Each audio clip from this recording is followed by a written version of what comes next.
7:43, comenzamos a conversar de actualidad y de política acá en Mesa, o seguimos más bien conversando de actualidad y política acá en Mesa Central con nuestros entrevistados. Hoy con un programa especial porque venimos de un evento plebiscitario más o menos particular en nuestro país con el Coneja Bulnes ya en el estudio 7:43. ¿Cómo estás, Coneja? Buenos días. Buenos días. ¿Sobreviviste al plebiscito? Sí, ¿y tú? Bueno, aquí estoy. Tú, no, o sea, tú como no que está claro te que quedaste acá, ¿no? Sí. Llevas como 24 horas Hace como 3 días que no voy a mi casa. Es verdad. Y vamos a hacer lo siguiente. Hoy vamos a hacer una entrevista más larga que va a comenzar ahora, va a seguir luego en el espacio del Rat Pack con dos de los hombres que pueden ayudarnos a entender ¿Qué pasó? qué ha pasado en estos 4 años. Ya, estamos entonces con Cristian Valdivieso, socio fundador de Criteria, y con Roberto Isixson, gerente general de CADEM. A los dos podemos felicitarlos, ¿no? Sí, porque eso es lo primero que tenemos que preguntarle. ¿Cómo le fue en sus encuestas, Roberto? Bueno, muy buenos días, muchas gracias por la invitación. Nos fue bien. Yo creo que tanto la encuesta de CADEM como la encuesta de Criteria lograron anticipar en pleno lo que ocurrió ayer en la noche. 55-45 fue la última estimación de las dos encuestas. Entiendo que fueron las dos más precisas. Y al final hubo 11 puntos y medio de diferencia. Claro, 10, 11... Entre las dos opciones. 10 y medio, 11 puntos de diferencia, y por lo tanto este es un escenario, digamos, donde ya llevábamos mucho tiempo anticipando que iba a ganar el en contra. Al igual que el proceso anterior.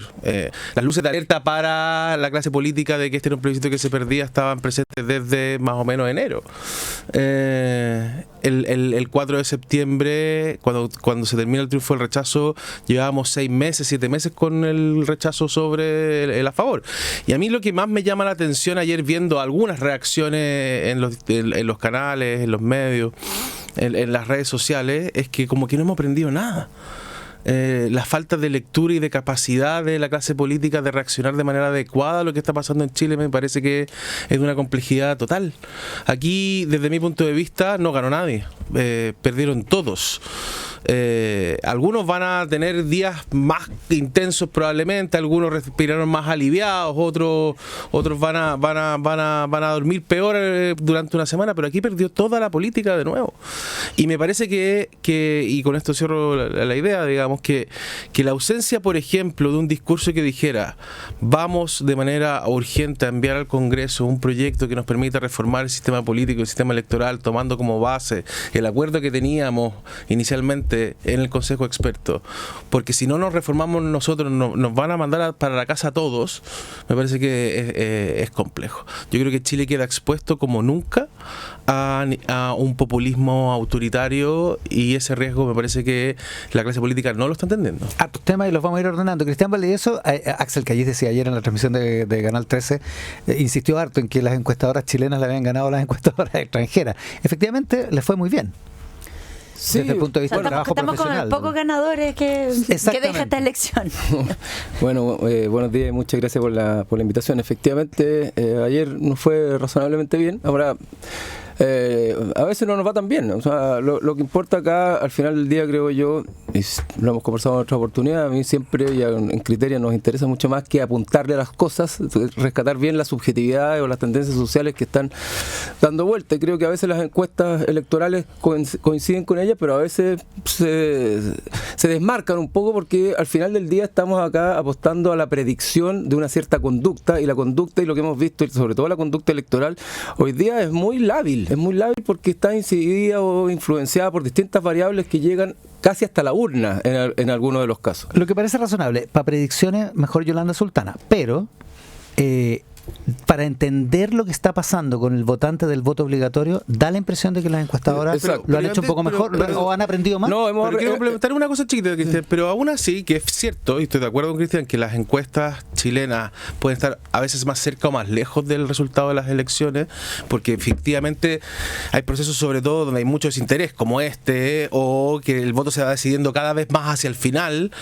Yo creo que hay que destacar la tradición de encuestas electorales en Chile. Desde el 90 hasta hoy día, las encuestas han anticipado de manera correcta el ganador, y eso no ha pasado en Argentina, y eso no ha pasado en España, y eso no ha pasado en Estados Unidos, y eso no ha pasado en Inglaterra, por distintas razones metodológicas a veces, por espirales del silencio en otras veces, pero en general desde el 90 a la fecha hemos anticipado a los ganadores. Entonces eso es importante, porque muchas veces, no sé, hoy día un medio de comunicación dice la reivindicación de las encuestas, pero ¿qué reivindicación? Sí, todas, en general, el conjunto de las conocidas, de las que trabajan día a día, de las que tienen oficina, de las que tienen analistas, han logrado anticipar correctamente el resultado, y eso me parece que es lo relevante de una encuesta. Ahora, dicho eso, yo comparto, igual creo que el escenario del votante del voto obligatorio nos cambió el contexto, y efectivamente creo que uno ha ido aprendiendo. Es decir, en el plebiscito de salida del 2023, claro, todos vimos la tendencia, pero lo amplio que fue el triunfo del rechazo fue difícil de mirar, y eso es objetivo también. Ahora, complementando la pregunta de Iván, más que encuestas nacionales contra extranjeras, yo creo que aquí lo importante es también evaluar, conversar respecto de muchas encuestas que aparecen para los periodos de campaña y que después desaparecen. Es decir, si les va bien, perfecto, y si nos va mal, desaparecemos y no damos ninguna explicación. Yo creo que esa eso famosa encuesta del 5 de octubre del 88. Por ejemplo, o las varias encuestas que ahora anticipaban el triunfo de la favor y que no necesariamente son nacionales o internacionales. Yo quiero decir que al final del día, con Roberto nos invitaron ustedes hace como, no sé, 5 o 6 días atrás. Nosotros no sabíamos si íbamos a estar bien, pero íbamos a venir a conversar y a dar la cara, y probablemente podríamos estar dando explicaciones, y estaríamos dando explicaciones. El punto es que hay muchas encuestas que son instrumentos de campaña, y bienvenido que haya competencia, pero otra cosa es que estas aparecen para ciertos objetivos y desaparecen una vez que o les va mal o no le apuntan tan ¿Y eso es un fenómeno nuevo o ha pasado siempre? Es un fenómeno que siempre ha pasado. Iván tiene una muy buena memoria y habla de la encuesta que da por ganadora al sí. Scopus. Gallup, Scopus. Bueno, Gallup y Scopus. Hay un Scopus que sumaba más de 100. Sí, claro, 101. Publicaron en medio de comunicación. Publicaron en la portal Mercurio. Exacto. Ahora, dicho eso, no existen las encuestas y los medios de comunicación también. Entonces, claro, aquellas encuestas que aparecen y desaparecen, bueno, aparecen porque hay medios que le dan espacio, y eso, o le dan entidad. Y eso también es una reflexión que hay que tener. En el sitio de salida había encuestas que venían de Argentina, públicas por los medios de comunicación. En este proceso electoral había una encuesta hecha en Miami, publicada por ciertos medios de comunicación, financiada con recursos entendemos, de ciertos chilenos, digamos. Entonces, yo creo que lo que dice Cristian es importante. A veces las encuestas podemos estar más cerca o más lejos, pero se hace un trabajo serio, profesional, y cuando no te va bien, vas a estar al día siguiente tratando de entender qué es lo que pasó, que te alejó. En este caso, qué es lo que pasó que nos permitió estar más cerca, pero vamos a tener que seguir trabajando al día siguiente igual. Y con las sucesivas elecciones, entonces, hoy día entendemos un poco mejor cómo se comporta el electorado que antes no votaba. ¿Sabemos más?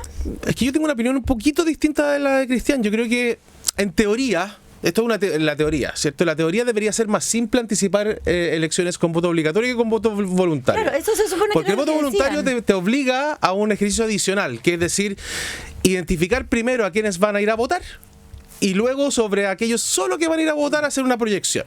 Claro. Con voto obligatorio y 13 millones de votos, ese proceso adicional no es necesario. Claro, como mínimo 8 de cada 10 van a ir a votar. Claro. Yo creo que lo que pasó y por eso es importante analizar cada elección con la perspectiva del tiempo también, para ir mejorando. Y yo creo que lo que ocurrió en el plebiscito de salida del 4 de septiembre es que hubo voto oculto. Cuando uno llevaba la aprobación presidencial, a base 100 tenía el resultado de la elección. Entonces había gente que desaprobaba al presidente, pero que no decía rechazo, principalmente sectores bajos de la región metropolitana y de Valparaíso. Si tú corregías eso, tenías el resultado. Entonces, cada elección tiene su particularidad, y en este caso no hubo voto oculto, no hubo esa espiral de silencio, porque esta es una elección que era completamente desconectada emocionalmente, con muy bajo nivel de interés, que era lo que nos generaba duda, digamos. Ese bajo interés podría haber generado algún cambio. Toda la última semana estuvieron todo el mundo histérico porque los indultos, porque democracia viva, porque la aparición de la presidenta Bachelet y todas esas cosas que generaban como alertas, y nosotros veíamos las encuestas, lo conversamos incluso con Cristian, y nada pasaba, y nada se movía. Estuvieron midiendo durante toda la semana y no hubo movimiento. Nosotros medimos de lunes a jueves y nos dio 54-46, medimos el viernes de nuevo otros 2.000 casos, nos dio 55-45. O sea, nada. Ahora esta elección tenía una particularidad que no tenía el plebiscito anterior. Y bueno, primero ya podemos hablar de los votantes obligados versus los votantes más tradicionales, y eso es interesante de mirar. Antes no lo teníamos, y de hecho todos los datos mostraban que los votantes obligados estaban la competencia entre la favor y el en contra está bastante más estrecha que en los votantes tradicionales o voluntarios, donde con voto voluntario evidentemente esto hubiera sido más grande, la brecha hubiera sido aún más grande. Y en segundo lugar, creo que esta elección tenía una complejidad adicional, que era que había, por lo mismo que dice Roberto, había tanta desconexión, tanto desinterés, que había mucho indeciso. Y esos indecisos era difícil como situarlos en una u otra posición, porque la mayoría de esos indecisos, si uno les preguntaba respecto a las temáticas que más les preocupaban, tenían que ver con lo que decía la campaña era a favor, es decir, delincuencia, narcotráfico, seguridad, economía. El punto es que lo que no hacía match era la preocupación por esos temas con la credibilidad de que una nueva constitución efectivamente se iba a poder hacer cargo de esos temas. Entonces lo que tuvimos en este segundo proceso, y eso es bien interesante de mirar, a diferencia del primero, es que el ánimo constituyente decayó absolutamente, por una parte, y por otro, la idea de que una nueva constitución iba a ser la solución a muchos de los problemas se desarmó por completo. Eso sí estaba mucho más instalado en el primer proceso. En este segundo la gente no creía en eso. ¿Se entiende? Es decir, si antes yo pensaba que un paso necesario, fundamental, para avanzar hacia los cambios sociales era una nueva constitución, eso no estuvo nunca arriba de la mesa, y por lo tanto la campaña a la favor, aun cuando se intentó conectar con todos los problemas cotidianos y las urgencias que no van a cambiar, dicho sea de paso, economía, seguridad, control migratorio, no logró hacer un match entre que efectivamente la nueva constitución se iba a poder hacer cargo de estos problemas. Eso no resultó verosímil. ¿Y eso se perdió el 4 de septiembre de 2022? ¿O se perdió en algún momento ya iniciado este segundo proceso? No, se perdió antes del plebiscito del 4 de septiembre, pero el plebiscito del 4 de septiembre terminó de marcarlo, y por eso que conversamos varias veces e incluso lo comentamos. ¿Cuál era el sentido de un segundo proceso constituyente? Porque el mandato constitucional de la ciudadanía cada uno lo podía interpretar como un mandato ad eternum, pero psicológica y socialmente se había terminado. O sea, de hecho, este proceso comenzó desde la desconfianza y nunca logró generar un cambio en esa línea. O sea, se ha dicho mucho que si es que hubiéramos llegado al 17 de diciembre con la propuesta de los expertos se hubiera votado a favor. Yo no lo tengo para nada claro, digamos. La constitución de los expertos no tuvo niveles tracción, ¿no? de confianza ni disposición a votar a favor más significativa que esto. De hecho, lo que sí fue ocurriendo en el proceso es que cuando uno ve las últimas 10 semanas, esto estaba 70-30 y terminó siendo 55-45. O sea, en ese contexto nunca hubo tracción y nunca hubo disposición a darle un voto de confianza, a decir salgamos de esto, porque yo creo que lo que dice Cristian tiene toda la razón.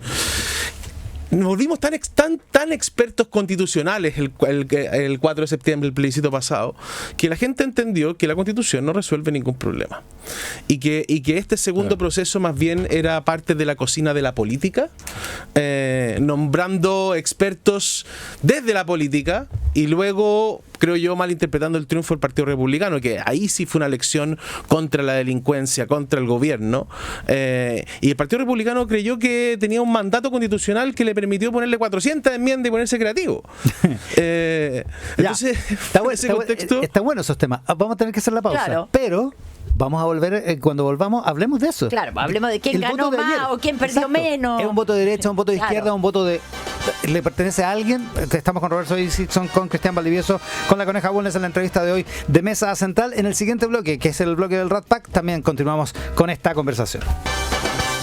ISA Intervial, conexiones que inspiran, y Bodega San Francisco piensan grande, presentando el Rat Pack, que siempre está en este bloque acá en Mesa Central. Hoy, con la entrevista que viene desde el bloque anterior con Roberto Dixon de CADEM, Cristian Valdivieso de Criteria, y la sorprendente lectura que hace el canciller venezolano respecto a lo de ayer, donde dice que el resultado de ayer es la confirmación de que la ruta para las transformaciones tiene un gran soporte en el poder originario, se refiere al poder constituyente originario, y que ese poder guiará los procesos futuros que coronarán en una victoria popular. Eso es lo que dice el canciller venezolano, Angélica. Interesante lectura de los resultados. No es lo que acaba de decir Roberto Dixon sobre el bloque anterior, porque en la práctica es una lectura posible. Hay parte de la izquierda que dice, oye, lo que pasó el 2020, cuando se aprobó el primer plebiscito, el que abrió el proceso constituyente, sigue vigente.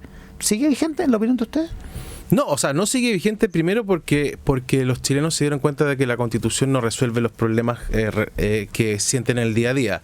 Y tenemos 3 principalmente. El nivel de temor más alto en nuestra historia, 9 de cada 10 chilenos sienten temor de ser víctima de un delito. Tenemos una percepción económica que es la más negativa desde la crisis asiática y que ya lleva más años que lo que duró la crisis asiática, por lo tanto la pasó por arriba de la crisis asiática, y un 85% cree que hay mucha corrupción en Chile y eso genera un debilitamiento de las estructuras institucionales. Sumémosle 2 datos adicionales. La encuesta de CEP nos dice que a 4 de cada 10 chilenos les da lo mismo la democracia, y que el 66% quiere un gobierno firme. Y otro adicional, Bukele tiene un 85% de conocimiento y un 77% de imagen positiva. Ese es el escenario que se enfrenta Chile después de un segundo rechazo a la propuesta constitucional, 10 años de parálisis sobre políticas públicas que cambian la calidad de vida de las personas en concreto, porque la PGU probablemente es de los temas más relevantes que ha habido, pero eso es inyección de recursos, no es tan difícil ponerse de acuerdo. Pero después, antes de eso, ¿qué? Auge, la reforma de pensiones de la presidenta Bachelet en su primer gobierno y no mucho más. Por eso a mí me parece que lo más relevante que podría haber pasado ayer, y que me parece que, y no lo vi en ninguna parte, es que la política se ofreciera a sí misma llegar a un acuerdo que permitiera reformar el sistema político y el sistema electoral. Sin reforma del sistema político y el sistema electoral no vamos a salir de esta crisis. Y lo que va terminando en algún minuto es que si no se reforman a sí mismos, el que se vayan todos lo vamos a empezar a escuchar con cada vez más frecuencia. Y en ese contexto, Cristian, dado que pareciera que aquí nadie gana, pero ¿quién pierde más en la elección de ayer? A ver, ¿ustedes vieron a alguien celebrando anoche? No. Yo por lo menos que crucé Santiago desde distintos puntos de la ciudad, no vi a nadie. O sea, una ciudad muerta, es decir, nadie vio acá un triunfo y por lo tanto nadie se sintió gran ganador. Y eso que el triunfo en contra fue contundente respecto a la favor. Entonces es una super señal. Segundo, evidentemente el gran perdedor de esto es la derecha. La izquierda no gana, pero al menos no vuelve a perder en la derecha. Pero en lo grueso, de alguna manera se confirma esta idea que la veníamos sosteniendo hace un tiempo, que es que un triunfo del en contra es una derrota de la clase política en su conjunto, que en 4 años no fue capaz de llegar a un acuerdo.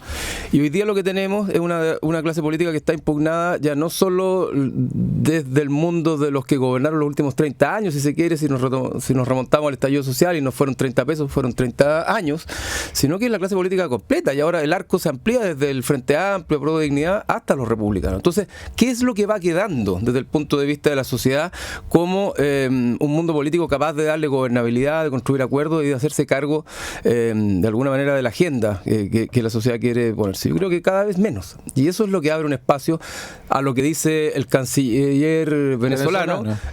Para la izquierda, en una lógica populista, las asambleas populares, y esto hay que volver a recuperar el espíritu original, o también por la derecha, en versiones Bukele, en versiones Milei, alguien que diga, bueno, que el país hay que volver a ponerlo en marcha. Y eso es el llamado y la alerta. Evidentemente lo que vimos ayer del mundo político volvió a ser la jauría a la cual estábamos acostumbrados, parecía que seguíamos en campaña. Pero bueno, pongamos la nota optimista, digamos que esa es la catarsis propia de las elecciones, porque las elecciones no se ganan, no se pierden, sino que se explican, y esperemos que hay un ciclo más positivo. Pero las señales que tenemos no son muy halagüeñas, la verdad sea dicha, y lo que debíamos apostar acá es que los liderazgos empiecen a aparecer con más fuerza. A mí me pareció que el presidente Boric ayer, en un contexto donde su mundo estaba bastante exultante, a pesar de que hablaban de la humildad, pero estaba bastante exultante, creo que el presidente puso la pelota bastante al piso, llamó a decir, mira, acá no hemos ganado nada, no hemos avanzado 1 metro, y ahora lo que tenemos que hacer es ponernos de acuerdo, y por lo tanto me pareció una buena señal. Dicho eso, habrá que ver cuáles son los futuros pasos, pero en lo grueso no ganó nadie. Yo creo que claramente perdió la derecha, y dentro de la derecha creo que el gran derrotado es José Antonio Kast. Si bien Chile Vamos se le podrá criticar que no pudo hacer la diferencia, no pudo sumar votos, pero quienes tuvieron todo el sartén por el mango en este segundo proceso fueron los republicanos, y no fueron capaces de hacer lo que habían criticado a la izquierda, que es decir, ampliar el arco de los acuerdos, de las conversaciones, y se dieron gustitos, llamémoslo identitario, como queramos llamarlo, pero gustitos que generaron en la sociedad una sensación clara y contundente de una propuesta que no buscaba acuerdos, sino que se anclaba ahora en una propuesta de derecha versus la propuesta de izquierda que habíamos tenido. Y eso fue en gran medida lo que la gente salió a criticar. Es decir, no fueron capaces de construir puentes, no fueron capaces de tender las redes para juntarse, y por lo tanto rechazamos lo anterior, que venía solo de la izquierda identitaria, y ahora rechazamos lo que viene de la derecha, porque esto sigue siendo lo mismo. Es decir, la misma tensión política y polarizante por la que estamos acostumbrados. Los 2 años que quedan para la presidencial son una vida, así que puede pasar cualquier cosa. Pero ¿cómo queda Evelyn Matei después de ayer? Yo tengo la sensación de que Evelyn Matei fue dubitativa respecto de su apoyo a la favor, se la jugó lo mínimo, pero para no decir que no estuvo con el a favor. O sea, no creo que la derecha o el mundo de los partidos de la derecha le puedan enrostrar a ella no haber estado con el a favor, porque claramente dijo que votaba a favor, fue a jugársela a los distintos programas, de alguna manera fue vocera, no fue lo que hizo José Antonio Kast. Y por otro lado, Evelyn Matei no pierde, creo yo, una cierta cercanía con el mundo del centro, porque claramente puso ciertos tintes donde fue cuestionadora, o digamos fue crítica respecto de la idea de cambiar el qué por el quién, porque en algún minuto alertó que esto atentaba contra o podía afectar los derechos del aborto en 3 causales. A ver, puso hartos temas, Cristian. Primero, ¿qué te pareció a ti, Roberto, el discurso del presidente Boric ayer en la noche? A mí me pareció que era un buen discurso, con una buena lectura de lo que fue la elección, moderado, evitando triunfalismo, interpretando creo que de manera correcta la derrota de toda la clase política, y que iba todo bien hasta que intenta volver a su programa de gobierno.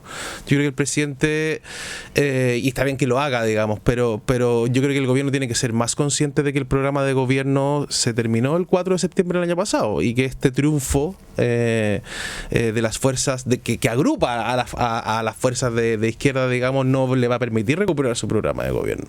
Lo que viene hacia adelante por los próximos 2 años es un gobierno de coyuntura, de administración de coyuntura, y si es que el presidente hubiera querido realmente llamar a un acuerdo político, lo que hubiera dicho es: retiro mi proyecto de reforma a pensiones para negociar un proyecto nuevo que tenga relación con lo que la oposición también quiere, pero por sobre todo lo que quiere la opinión pública en pensiones. Así que el proyecto del gobierno está muy lejos de lo que está buscando Chile en un acuerdo de pensiones, y lo mismo va al pacto fiscal. O sea, si todo el mundo empresarial considera que este pacto fiscal tiene efectos negativos sobre el crecimiento económico, sobre la inversión, lo que voy a tener que hacer es retiro mi pacto fiscal, me voy a juntar con el mundo empresarial para presentar una nueva propuesta. Pero el presidente buscó insistir en su programa de gobierno, y creo que en esa línea no vamos a avanzar. Lo mismo que yo hubiera esperado, me hubiera encantado que el presidente hubiera anunciado un proyecto de ley con urgencia para reformar el sistema político y el sistema electoral, porque si no lo resolvemos, no vamos a resolver la crisis.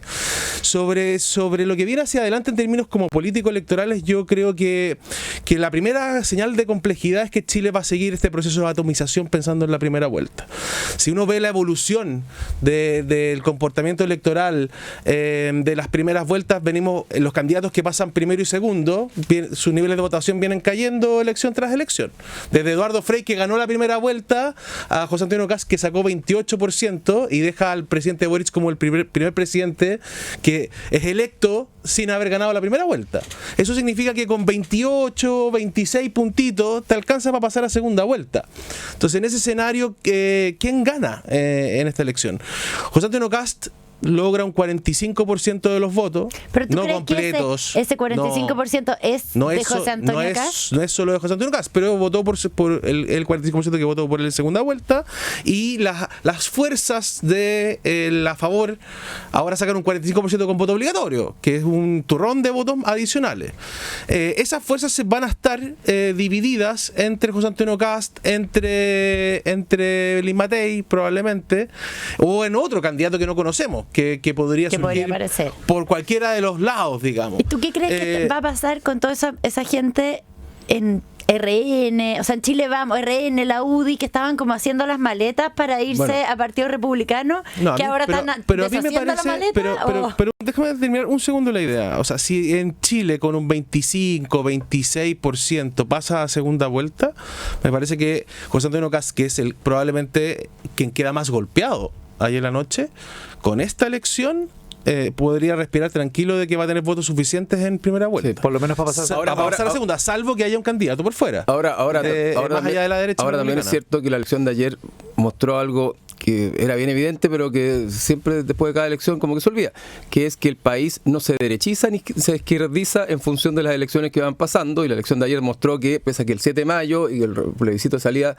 del 4 de septiembre se había inclinado por la preferencia de la derecha, el día de ayer Chile volvió a mostrar de que, ahora no es que se haya izquierdizado, pero tomó más bien la posición de los partidos oficialistas que estaban por el en contra, y por lo tanto estamos en una posición donde pensar de que el país se derechiza o se izquierdiza por eso votaciones específicas es absoluta y totalmente equivocado. Republicanos malinterpretó la elección del 7 de mayo, eso lo mostramos y lo dijimos varias veces. Pensó incluso que el país se había ido a una deriva conservadora en términos valóricos, que ya la gente no quería aborto en 3 causales, que el matrimonio homoparental ya venía a la baja, y nunca los datos mostraron eso, nunca.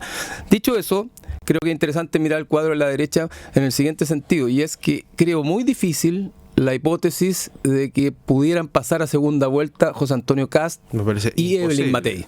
Y por tanto, esa era la hipótesis que estaba dando vuelta antes. De alguna manera, con esto se refrenda de que es una hipótesis bastante vacía o bastante poco probable. Y la pregunta es, ¿qué va a hacer la derecha? ¿Se van a matar en el partidor en una primaria o van a ir arriesgándolo todo, ¿verdad?, a una primera vuelta con 2 procesos, o sea, con 2 opciones que son distintas? Y ahí es donde yo creo que lo que dice Coneja es interesante, porque lo que está planteando es qué va a pasar con este mundo de Chile Vamos, que estaba haciendo las maletas, como dice la Coneja, para irse con Republicano y, no sé, poniéndose la ropa de baile de la música que ponía Republicano. ¿Va a seguir allá temiendo por las municipales o va a volver hacia atrás un poco y decir, a ver, nosotros tenemos un proyecto político que es distinto a lo de Republicano, nosotros no estamos en el proyecto de Vox, estamos en el proyecto del Partido Popular? Esa es la tensión que no tiene mucho tiempo para resolver la derecha, pero que está inevitablemente instalada desde ayer a las 8 de la noche con el resultado. Y esa es la apuesta del gobierno también, decir, bueno, entonces las derechas se van a dividir y nosotros vamos a tener una posibilidad de lograr avances en el pacto fiscal o en la reforma de pensiones con esa derecha que dejó de hacer las maletas. Si es que eso ocurre. En Chile hay un tercio de derecha y va a votar siempre de derecha, un tercio de izquierda. El gobierno va a tener un candidato de 30% de 30 puntos en una primera vuelta. Yo creo que no estamos en ese país, digamos, donde 2 candidatos de derecha van a poder pasar a segunda vuelta. La aprobación del presidente Boric es estable en el tiempo, digamos, ha sido totalmente resiliente a cualquier crisis y básicamente está fijada en el 4S de nuevo. Siempre vuelve al promedio del 4 de septiembre, que es un piso de 30%. O sea, esta idea que hay en alguna parte de Provignidad o de la parte más izquierda de la coalición de que la elección del 2025 está perdida es equivocada, digamos. O sea, yo creo que... A juzgar por lo de ayer. No, yo creo que podrían tener un candidato competitivo, sobre todo cómo se comportan los candidatos y los posibles candidatos de derecha y las fuerzas que no conocemos. Y yo creo que aquí pueden haber candidatos competitivos más allá de la derecha de José Antonio Kast. Ahora, podría también haber un candidato competitivo más allá del gobierno del presidente Boric. Y yo creo que eso también es una posibilidad, dada cómo se está dando la dinámica de la política. Ahora, me parece que probablemente lo que va a pasar en la derecha es que... Y también en la izquierda es llegar rápido a un acuerdo para las elecciones municipales. O sea, lo que tienen que cuidar ambos, dada la dinámica de la elección municipal, es a este acuerdo electoral que ya habían llegado antes. Y por lo tanto, dado que el próximo año vamos a volver a las elecciones y esas elecciones sí son del todo relevantes para la presidencial, yo lo que veo más bien es va a haber ordenamiento político. Entonces decíamos, 30% de derecha, 30% de izquierda, más o menos un 8% consistentemente de centro izquierdo, centro progresista, por así decirlo, que en esta elección se dividió en 2. Todos habían cruzado el Rubicón en el plebiscito de salida, ahora la mitad se quedó en el a favor, la otra mitad se quedó en el en contra. ¿Y quién decide las elecciones en Chile? Es quien la ha decidido siempre. Ese tercio que no tiene posición política, que ahora está votando obligadamente. Se había quedado en su casa durante casi 10 años y ahora lo trajimos de vuelta. Y cuando lo trajimos de vuelta, eso es lo que genera, ¿cierto? Es que las elecciones están jugando en esos pequeños cambios. Ese segmento votó 9 de cada 10 rechazos y ahora se dividió más hacia a favor del en contra o no voto. Entonces, ahí está la diferencia. Ahora, Cristian, cuando tú dices, no es que en cada elección, o sea, no, en una elección se izquierdizó y en la otra se derechizó, entonces, ¿qué es lo que pasa de elección en elección? ¿Cómo explicamos como estos cruces? No, y a ver, primero es importante tener una suerte de contexto, que estamos en un momento bien destituyente más que instituyente. Hace ya varios años que viene ganando la opción que se opone a la que está gobernando, la opción que se opone a quien está teniendo el pandero en ese momento. Pasó, y de alguna manera lo que pasó este fin de semana también tiene que ver con eso, es decir, la gente le dijo que no a quien llevaba el pandero de la elección, o sea, del proceso constituyente, que eran los republicanos. O sea, le dijo, ¿no? Y ese ánimo destituyente que tiene que ver con una suerte de hastío con el mundo político, y es lo que abre el espacio a lo que hemos conversado respecto a los populismos, está ahí y en mucho y en gran medida tiene que ver con la falta de acuerdo, con la falta de delivery de la clase política. Por eso que yo no es que discrepe de Roberto respecto de que el presidente no tenía o no que poner el tema de las reformas ayer en su conversación. Yo creo que a lo mejor el tono no fue el adecuado, a lo mejor debió haberlo planteado de otra manera. Estoy de acuerdo con eso. Pero el presidente y la clase política tiene que poner una conversación respecto de hacer algo para entregarle a la sociedad algún acuerdo, alguna reforma que esté en línea o en sintonía con lo que se está demandando, porque de lo contrario, estos 4 años sin nada, sin delivery alguno, y sin reformas para adelante, van a ser más argumentos, ¿verdad? Y más pasto seco para que los impugnadores digan, no han hecho nada, son absolutamente ineficientes, son unos nefastos, y que además ni siquiera fueron capaces de concordar una reforma, un pacto. Por eso que esa reforma se podrá llamar pacto en salud, reforma fiscal, reforma, modernización del Estado.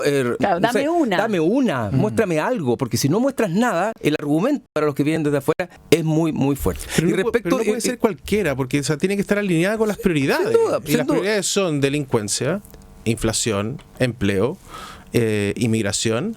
No es la reforma de pensiones hoy día, porque la PGU generó un cambio estructural sobre la cantidad de recursos que está bien, eso estoy de acuerdo. Podrá ser discutible, pero la pregunta y el argumento del gobierno es que el pacto fiscal es como la constitución era antes, como la razón primaria para poder hacer los cambios. Mi punto es delivery. Si no hay delivery, esto es un desastre para toda la clase política. Y después, respecto de el gobierno, ¿por qué el gobierno está, comillas, aliviado?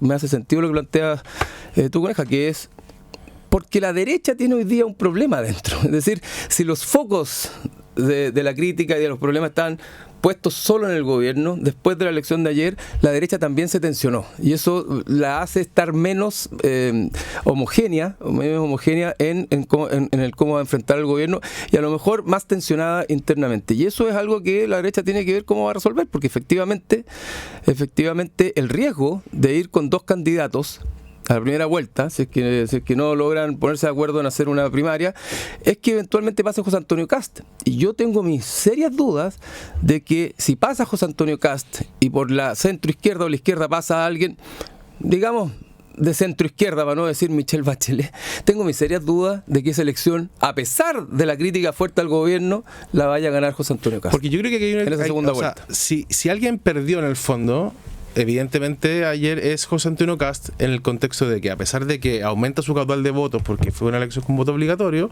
es una nueva señal que al menos hoy día, con la estructura actual del Partido Republicano, todavía no le alcanza para ganar las elecciones presidenciales. O sea, tener 50% más 1 para José Antonio Kast es un desafío, un techo así complejo, ¿cierto? Sí. Y por lo tanto tendrá 2 años, ¿cierto?, para hacer los cambios que estime necesarios si quiere realmente ganar la elección presidencial. Pero por ahora después de 2 años, tiene un techo. Ahora, y ese techo le genera un límite. Ahora, pero es cierto que José Antonio Kast en esta vuelta, particularmente en la elección del 7 de mayo, tuvo un entente, una alianza con el mundo más conservador. Y que fue probablemente lo que derivó en lo que pasó ayer. Si sale de esa matriz, probablemente pueda efectivamente superar ese techo. Porque se va a acercar mucho más a Evelyn Matei, que parece no tenerlo. tiene al menos 2 segmentos que se alejan de manera demasiado significativa y que tendría que haber un cambio muy estructural, creo, en él y su estrategia, que son las mujeres y los jóvenes. Son grupos que evidentemente lo resisten. Ya le costó la segunda vuelta. Ya le costó la segunda vuelta pasada, ahora los influyeron jóvenes, también. Ahora le contó el plebiscito. Vamos a ver, cuando veamos los datos desagregados por sexo, nos va a quedar clarísimo. Vamos a ver que perdieron significativamente en mujeres, que perdieron muy significativamente entre los jóvenes y en las clases medias bajas. Y las mujeres las perdió por la alianza conservadora que hizo. Sí. O sea, lo que hizo fue pactar en el Y porque se Consejo instaló con- la idea que estaban en riesgo los 3 causales, Claro. entre otras cosas. porque hizo una alianza conservadora para la elección de consejeros. Exactamente.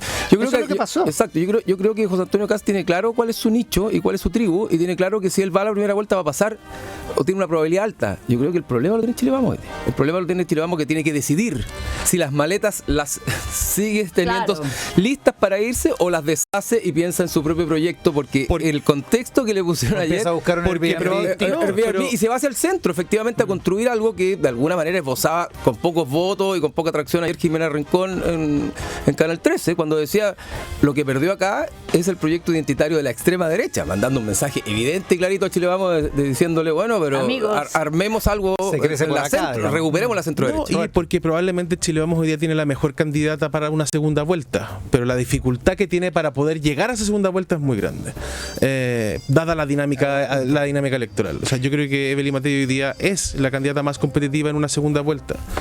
Pero es muy Pero difícil tiene que para llegar ella, primero. para eso hay que Clasificar. llegar, hay que clasificar. Y ahí muy cortito, ¿cómo va a quedar esta elección en nuestro registro? Porque, por ejemplo, el plebiscito del 4 de septiembre de 2022 generó una marca. Estuviste con el apruebo, estuviste con el rechazo, pero esta elección, pasado mañana, o sea, hoy día retomamos la agenda y se nos va a haber olvidado dada la desmotivación que hubo, o también va a generar un cruce. Yo creo que el resumen de esta elección para los chilenos, nosotros le preguntamos varias veces ¿cuál es la primera palabra que se te viene a la cabeza cuando piensas en la elección del domingo? Y si uno sacaba el a favor o el en contra, el resumen es una pérdida de tiempo. Y por lo tanto, si la clase política no se pone rápido a tono y no entiende que estamos como país como nunca expuestos al populismo y llega a acuerdos significativos rápidos que nos permitan encauzar esto, el que se vayan todos de nuevo se va a literar con fuerza, porque esto fue una pérdida de tiempo. Durante 4 años hemos perdido el tiempo y hoy día Chile es un país más pobre, más desigual, la situación económica es peor, la delincuencia está peor, la violencia está peor. O sea, todas las razones que dieron origen al estallido social, que se interpretó como un descontento social generalizado, se han profundizado, no están mejor, están peor de lo que estaban el 19 de octubre. Cristian, ¿cómo va a influir o se nos va a olvidar esta elección? Esta elección viene la Navidad, vendrá el verano, y en marzo las prioridades de la ciudadanía van a seguir siendo las mismas que fueron previa a la elección: seguridad, delincuencia, reactivación económica.